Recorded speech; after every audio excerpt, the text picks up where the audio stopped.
As we reflect on Africa's achievements in the past years on this special day, we are presented the opportunity to have honest conversations about our challenges, one of which is nutrition and food security. According to findings of the Cost of Hunger in Africa study, it is estimated that African countries are losing the equivalent of between 1.9 and 16.5% of their GDP due to child undernutrition.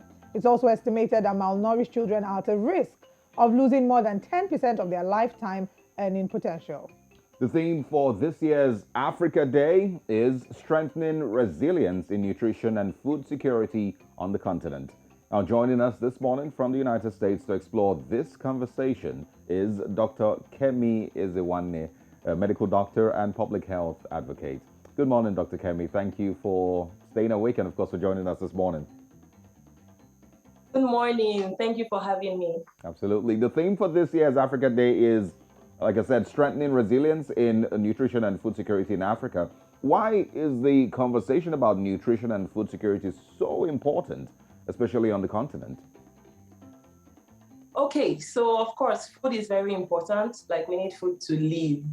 I'm sure because it's really early, super early in Nigeria, you've woken up this morning and probably did not have breakfast, but I'm very sure right after your morning show, you're going to have food, and food is very important, and more so nutrition is really critical, to health of an individual and of course a society.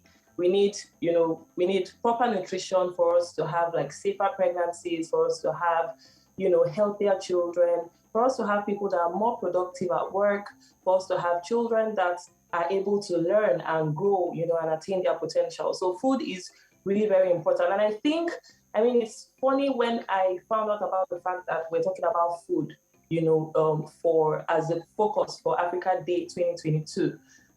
Especially when it comes with the fact that there's been lots of complaints about, food shortages and food being excessively expensive, back home in Nigeria. And this is a country where we have like massive farmlands, and ideally we have the potential to grow our own food, and not even have any problem at all. So I think this is a really key conversation that we are having and should be having, to put an end to food shortage on the continent. All right, thank you very much, Dr. Kemi, for highlighting that so beautifully. Now, you worked in the isolation center here in Nigeria. As a matter of fact, this time 2 years ago, you were in the thick of it, already working in the isolation center. And you've been very involved in the war against COVID-19. What would you say is the impact of the pandemic on nutrition in Africa? So I think that the pandemic actually came in to cause it came in and took everyone unawares. It happened unexpectedly. People were not ready for what happened, and it caused a major disruption in food systems and food availability. And of course, we saw that, we could attribute that to the lockdown, which cut across the entire world. So this is not even just Africa. This actually the whole world was on a lockdown, and there were job losses, there was income shortages, and of course there was food shortage. And research actually showed that there were 45 countries, that depended on external food aid between April and December in the year 2020. So the pandemic, the pandemic came in, and it caused all of these problems, which already, the world, especially Africa, Africa and a lot of countries on the continent were already dealing with, problems like malnutrition and, poor food shortages, and having the pandemic now come in and make food unavailable.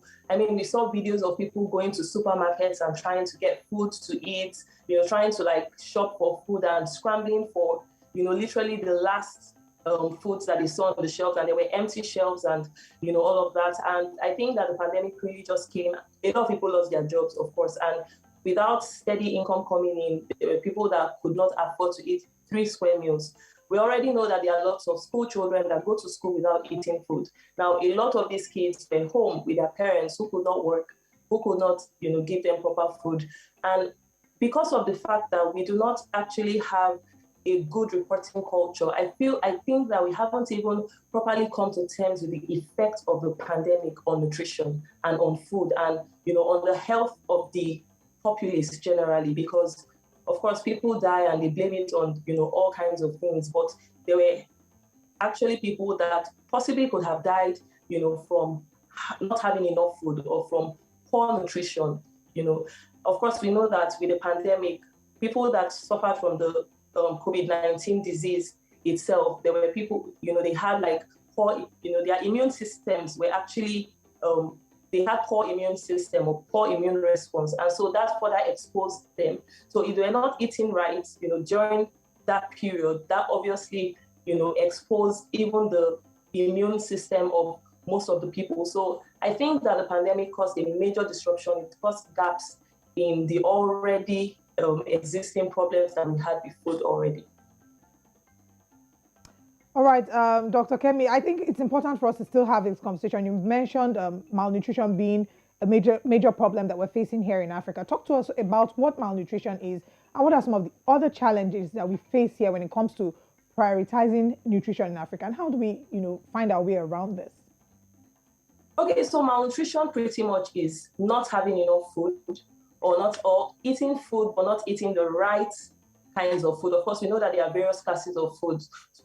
So either not having enough food or eating foods in the poor, eating foods that are not eating foods from a particular class and not having a right balance of foods, or eating foods and not being able to utilize them properly.